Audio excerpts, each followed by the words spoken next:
Hello बच्चों, स्वागत है आपका अपने ही YouTube channel easy chemistry by Rashmi Namdev पर। हम लोग आज पढ़ रहे हैं क्लास 10th की क्या यूनिट 4 है ना, पार्ट 4 कार्बन और उसके यौगिक, जिसमें आज हम पढ़ेंगे कुछ महत्वपूर्ण कार्बनिक यौगिक। कौन कौन से? एथेनॉल और एथेनोइक अम्ल। तो चलिए पढ़ते हैं। और पढ़ने के पहले यदि आप लोगों ने मेरे चैनल को सब्सक्राइब नहीं किया है तो कर लीजिए और वीडियो को लाइक कीजिए, ठीक है। तो हम आज सबसे पहले पढ़ते हैं एथेनॉल, ठीक है। एथेनॉल हम पढ़ते हैं। इसका जो सामान्य सूत्र एथेनॉल, इसका जो सूत्र होगा सामान्य नहीं, इसका जो रासायनिक सूत्र है वो है C2H5OH। यानी क्या है ये है एल्कोहल, है ना। इसमें क्रियात्मक समूह क्या है? एल्कोहल है। और इसका सूत्र है अणु सूत्र C2H5OH। इसकी अगर हम संरचना सूत्र देखें तो संरचना सूत्र ऐसे बनेगा। ये देखिए CH, यहाँ H, ये C, ये H, ये H और यहाँ OH। ये है उसकी संरचना सूत्र। ये क्या है? ये है अणु सूत्र, मॉलिक्यूलर फॉर्मूला, और ये है स्ट्रक्चरल फॉर्मूला यानी कि संरचना सूत्र, ठीक है। इसमें जो क्रियात्मक समूह है वो है एल्कोहल OH, ठीक। अब इथेनॉल, जो एथेनॉल है, ये वास्तव में सामान्य अवस्था में द्रव अवस्था में होता है, यानी द्रव रूप में पाया जाता है। और आपको बताएं, जो इसे हम अल्कोहल कहते हैं और जो शराब पी जाती है ना, वो यही एथेनॉल होता है। यानी हम C2H5 जो लिख रहे हैं, यही वास्तव में पीने वाली शराब होती है, जिसमें बहुत कम मात्रा में, यानी उसे लेकर उसमें पानी डालकर, यानी बहुत तनु जो इथेनॉल है उसको पिया जाता है। लेकिन यदि उसकी मात्रा बढ़ा दी जाए या एब्सोल्यूट यानी परिशुद्ध अल्कोहल यदि पी लिया जाए तो वो बहुत ही घातक होता है और उससे व्यक्ति की मृत्यु तक हो सकती है, ठीक है। तो ये है उसका गुण। आप पॉइंट वाइज लिखते जाइए, है ना, कि हमने क्या पढ़े? इथेनॉल की जो द्रव अवस्था में है, ठीक है। तो ये हो गया उसका अणु सूत्र, संरचना सूत्र, और वो कैसा होता है। फिर उसका उपयोग जरूर पढ़िए। हो सकता है कि एग्जाम में केवल इथेनॉल और एथेनोइक अम्ल, इन दोनों के दो उपयोग पूछ ले, ठीक। तो उपयोग देखिए, कोई भी यदि रसायन में कोई भी अभिकर्मक है तो हम कह सकते हैं कि इसका उपयोग अभिकर्मक के रूप में। किसके रूप में? अभिकर्मक। ये हमेशा कोई भी जो केमिकल है उसका उपयोग हम अभिकर्मक के रूप में कर सकते हैं। दूसरा, अभी आपने बहुत सुने हो कि सैनिटाइजर उपयोग करो, सैनिटाइजर, और सैनिटाइजर कैसा वाला होना चाहिए? अल्कोहल युक्त सैनिटाइजर होना चाहिए। खूब सारे टीवी में ऐड देख रहे हैं। यानी ये कीटनाशी के रूप में, कीटनाशी, और कीटनाशी चाहे सैनिटाइजर हो चाहे टिंचर हो, है ना, टिंचर के रूप में भी, टिंचर आयोडीन इसके रूप में भी उपयोग होता है। और इसका जो सबसे बढ़िया उपयोग है वो है कफ सिरप। खांसी का जो सिरप होता है, बुखार के जो सिरप होते हैं उसमें, यानी जो कफ सिरप जो होता है, सिरप, उसमें जो है अल्कोहल का उपयोग होता है। आपको जानकर आश्चर्य होगा कि जो बच्चों को खांसी की जो दवा दी जाती है उसमें 95% और उससे भी ज्यादा अल्कोहल होता है। वास्तव में हमारे इम्यून सिस्टम को बढ़ाने के लिए नींद चाहिए, और ये जो अल्कोहल है इसकी थोड़ी मात्रा लेने पर नींद आ जाती है। इसीलिए जो कफ सिरप या जो बुखार की जो दवाइयां होती हैं उसमें ज्यादातर अल्कोहल अधिक मात्रा में होता है, जिससे नींद आती है और उसका इम्यून सिस्टम खुद ही व्यक्ति को ठीक कर देता है, ठीक है। और उपयोग के बाद अब उसका दुरुपयोग भी देख लेते हैं, यानी हानिकारक प्रभाव, ठीक। हानिकारक तो हो सकता है केवल हानिकारक प्रभाव पूछ ले। तो देखिए, जो अल्कोहल जो लिया जाता है पानी के साथ तो वो तो अगर लंबे समय तक लिया जाए तब हानिकारक है, यदि थोड़ा बहुत थोड़ा लिया जाए तो उतना हानिकारक नहीं होता। लेकिन इसके जगह अगर मीथेनॉल ले लिया जाए, मीथेनॉल, ठीक है, यानी कि यहाँ हमने C2H5OH लिए हैं, इसके पहले यदि जो पहला सदस्य CH3OH ले लिया जाए, ठीक, मीथेनॉल, ये मीथेनॉल जो है वो बहुत अधिक हानिकारक होता है और घातक होता है और प्राणदायक भी होता है, बहुत ही घातक होता है। और वास्तव में मैं आपको बताऊं तो यही जो मीथेनॉल है ना, इसी को जहरीली शराब भी कहते हैं। कई बार अपन न्यूज में, समाचार में सुनते हैं कि जहरीली शराब पीने से इतने लोग मर गए, उतने लोग मर गए, तो ये वास्तव में जो मीथेनॉल है ये जहरीला होता है। क्या करता है ये जो हमारे लीवर है, मीथेनॉल जब जाएगा तो यकृत है ना, यकृत या लीवर हम इसको बोलते हैं, लीवर की जो कोशिकाएं होती हैं, लीवर के अंदर भी कोशिका होती है और कोशिका के अंदर कोशिका द्रव्य होता है। इस कोशिका द्रव्य को स्कंदित कर देता है, कोशिका जो द्रव्य होता है उसको स्कंदित कर देता है उसका। अब स्कंदन कैसे समझेंगे, जैसे अंडा उबालते हैं तो उसका पूरा जो अंडे के अंदर का जो लिक्विड है वो कैसा हो जाता है, सेमी सॉलिड हो जाता है, नहीं ठोस अवस्था में आ जाता है, उसी चीज को हम कहते हैं स्कंदन। अब सोचिए यदि यकृत, लीवर की कोशिकाएं यदि स्कंदित हो गई तो लीवर काम कैसे करेगा। इसीलिए जब मीथेनॉल का सेवन कर लिया जाता है तो ये इतना घातक होता है कि व्यक्ति की मृत्यु हो जाती है और मृत्यु होने का कारण उसकी यकृत की कोशिकाओं का डैमेज होना है, ठीक है। वास्तव में मीथेनॉल जो है ये मीथेनेल बना लेता है। क्या बना लेता है, मीथेनेल, यानी एल्डिहाइड बना लेता। हम ऑक्सीकरण में पढ़ चुके हैं, ऑक्सीकरण में हम पढ़े हैं कि एल्डिहाइड और कार्बोक्सिलिक अम्ल बन जाते हैं। तो मीथेनॉल काय में बदल जाता है, मीथेनेल में। कहाँ बदलता है, यकृत की कोशिकाओं में, और उस कोशिका के कोशिका द्रव्य को स्कंदित कर देता है जिससे व्यक्ति की मृत्यु भी हो जाती है। तो ये हमने एथेनॉल क्या है, उसके उपयोग क्या है, उसका हानिकारक प्रभाव क्या है, ये पढ़ लिए। अब हम उसकी एक दो रासायनिक अभिक्रियाएं पढ़ लेंगे, तो इसको नोट कर लीजिए। चलिए, तो अब हम इथेनॉल की कुछ रासायनिक अभिक्रियाएं पढ़ लेते हैं। रासायनिक अभिक्रियाएं में पहला जो है वो है सोडियम धातु। ये कौन सा धातु है, सोडियम धातु के साथ अभिक्रिया, सोडियम धातु के साथ, है ना, पहली अभिक्रिया हम पढ़ते हैं। देखिए, जो इथेनॉल यानी कि CH3CH2OH, ये क्या है, ये है एथेनॉल। ये एथेनॉल सोडियम धातु के साथ अभिक्रिया करके हाइड्रोजन गैस मुक्त करता है।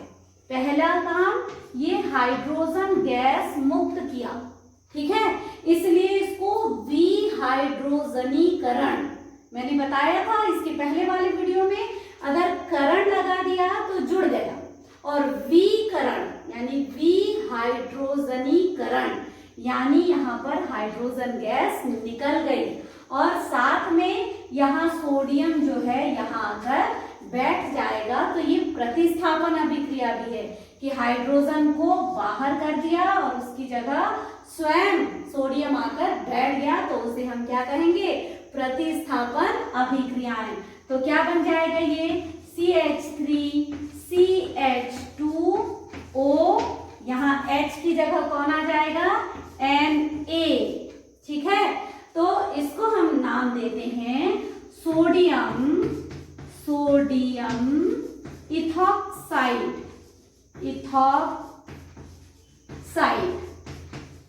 ठीक है, सोडियम इथॉक्साइड।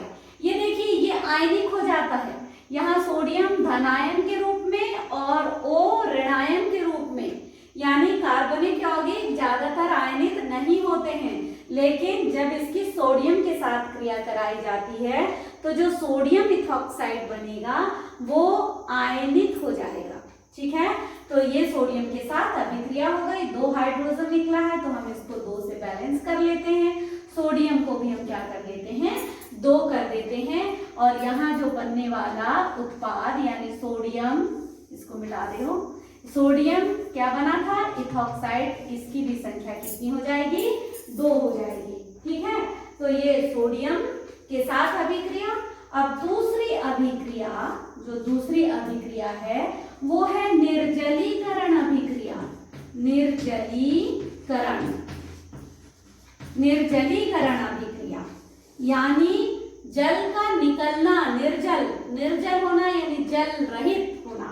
तो यहाँ पर क्या होता है कि जो इथेनॉल है CH2OH, ये देखिए CH3CH2OH, ये सांद्र सल्फ्यूरिक अम्ल की उपस्थिति में, कौन सा अम्ल, सांद्र H2SO4। ठीक है, यहाँ जो सांद्र सल्फ्यूरिक अम्ल है ये निर्जलीकारक है, निर्जलीकारक यानी ये जल का अणु निकाल लेता है। ठीक है, इसलिए इसको हम क्या बोलते हैं, निर्जलीकारक। ये कौन है, सांद्र H2SO4 है। अब यहाँ से जल का अणु देखिए, यहाँ से एक OH और यहाँ का एक H मिला और दोनों मिलकर H2O बना दिए। देखिए यहाँ पर क्या बना दिए, H2O। अब क्या बचा है, यहाँ पर CH2, यहाँ पर भी CH2, तो ये बन गया CH2 और CH2। अब आप देखेंगे तो प्रत्येक कार्बन की एक एक संयोजकता अभी बची हुई है। कार्बन की 4 संयोजकता होती है, तो 2 और 1 3, इस कार्बन की भी 2 और 1 3, तो यहाँ लगा देंगे हम डबल बॉन्ड, तो ये बन जाएगा एल्कीन, एथिलीन। क्या बन गया है, एथिलीन, एल्कीन। ठीक है, तो ये अभिक्रिया निर्जलीकरण अभिक्रिया कहलाती है। इसमें जल का एक अणु निकला है, किसकी उपस्थिति में, निर्जलीकारक की उपस्थिति में, जो कि है सांद्र H2SO4। ठीक, तो ये इथेनॉल की 2 रासायनिक अभिक्रियाएं हैं, इसको आप नोट कर लीजिए।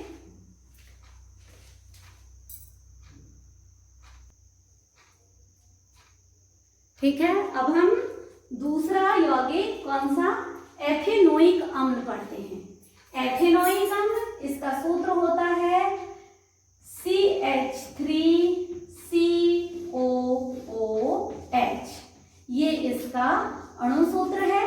ठीक है, CH3COOH एथेनोइक अम्ल, ये कार्बोक्सिलिक अम्ल भी है यानी कार्बनिक अम्ल है ये।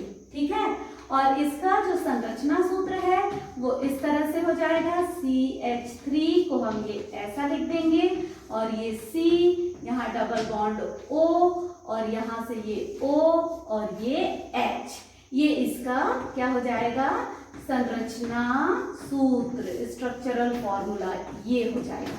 देखिए इस कार्बन की संयोजकता 1 2 3 और 1 4। ठीक है, और ये उसका अणु सूत्र हो जाएगा। इसको सामान्यतः हम विनेगर या सिरका भी कहते हैं।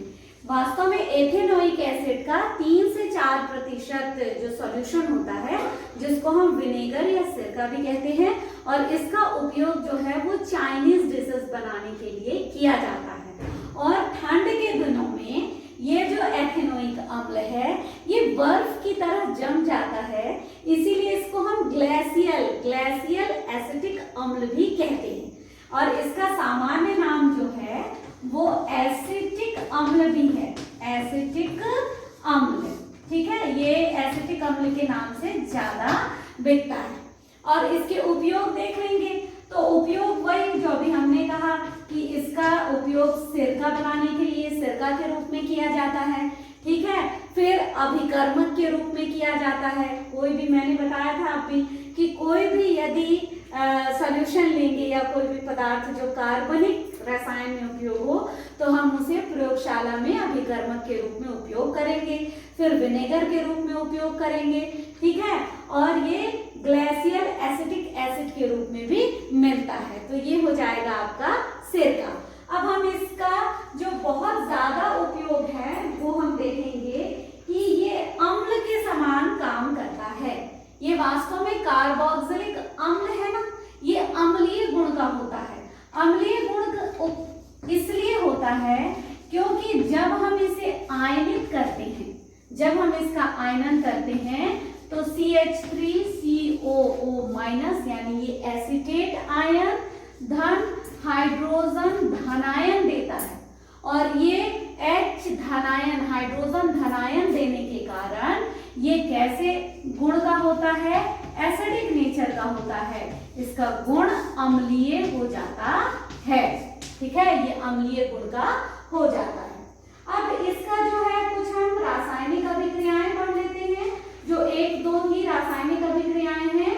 एक है एस्टरीकरण, मिटा दो इसको, तो उपयोग पहला अभिकर्मक के रूप में, दूसरा उपयोग हम सिरका के रूप में, और तीसरा हम अम्ल के जैसा। देखिए इसका अम्लीय गुण उतना ज्यादा, मतलब जो अकार्बनिक अम्ल होते हैं उतने ज्यादा अम्लीय तो नहीं होते हैं, पर थोड़े अम्लीय गुण का होता है। इसीलिए तो चाइनीज जो डिशेस होती हैं उसमें खट्टापन के लिए, सभी अम्ल स्वाद में खट्टे होते हैं, तो खट्टापन के लिए विनेगर का उपयोग किया जाता है। ठीक, अब हम इसकी कुछ रासायनिक अभिक्रियाएं पढ़ लेते हैं, जिसमें है एक एस्टरीकरण, ठीक है, क्या है, एस्टरीकरण। पहली रासायनिक अभिक्रिया इसकी एस्टरीकरण। अब जाहिर सी बात है, एस्टरीकरण यानी एस्टर का बनना। अब क्या होता है, दो एसिटिक अम्ल यानी CH3COOH, ठीक है, दो एसिटिक अम्ल और एक हम एल्कोहल ले लें तो एल्कोहल को आप उल्टा लिख सकते हैं OHO, और यहां ले लें आप CH3 मीथेनॉल। अब यहां से होगा क्या, ये एक अणु जो है ये पानी का निकल जाएगा, ठीक है, पानी का निकला यानी -H2O। जो बचा है वो लिख दीजिए, ये बचा है CH3COOCH3। देखिए CH3COOCH3, ये बन गया आपका एस्टर। और इसी कारण इसको हम कहते हैं एस्टरीकरण। एस्टर का बनना एस्टरीकरण कहलाता है, ठीक है। तो एस्टर ये हो गया। वास्तव में एस्टरीकरण का जो है ये आपको बहुत आगे चल के बहुत काम की अभिक्रिया होने वाली है, जिसको हम साबुनीकरण कहेंगे, ये हम अगले वीडियो में पढ़ेंगे। तो ठीक, एक रिएक्शन हो गई एस्टरीकरण की। और एस्टरीकरण का देखिए, किसी भी एस्टर का अब हम क्षार की उपस्थिति में अपघटन करा देते हैं। क्षार की उपस्थिति में हम NaOH हम अपघटन कराते हैं, तो ये बन जाता है CH3COONA, ठीक है। ये है कार्बोक्सिलिक अम्ल या एसिटिक अम्ल का सोडियम लवण। ये क्या बना है, सोडियम लवण, किसका, एसिटिक अम्ल का या एथेनोइक अम्ल का सोडियम लवण। और एल्कोहल जो है वो फिर से अलग हो जाएगा OH। देखिए यहां पर हम देखें तो ऐसा CH3 और ये OH है ना, CH3OH, ये आपस में मिलकर क्या बना दिया, CH3OH, और ये सोडियम आकर यहाँ जुड़ गया और ये सोडियम लवण बना दिया। वास्तव में यही अभिक्रिया साबुनीकरण कहलाती है। तो ठीक है, एसिटिक अम्ल की अब हमने रासायनिक अभिक्रिया भी देख ली। साबुनीकरण अभिक्रिया, मिशेल का बनना, ये हम अगली वीडियो में पढ़ेंगे। तो आज के लिए इतना ही, फिर मिलते हैं, बाय।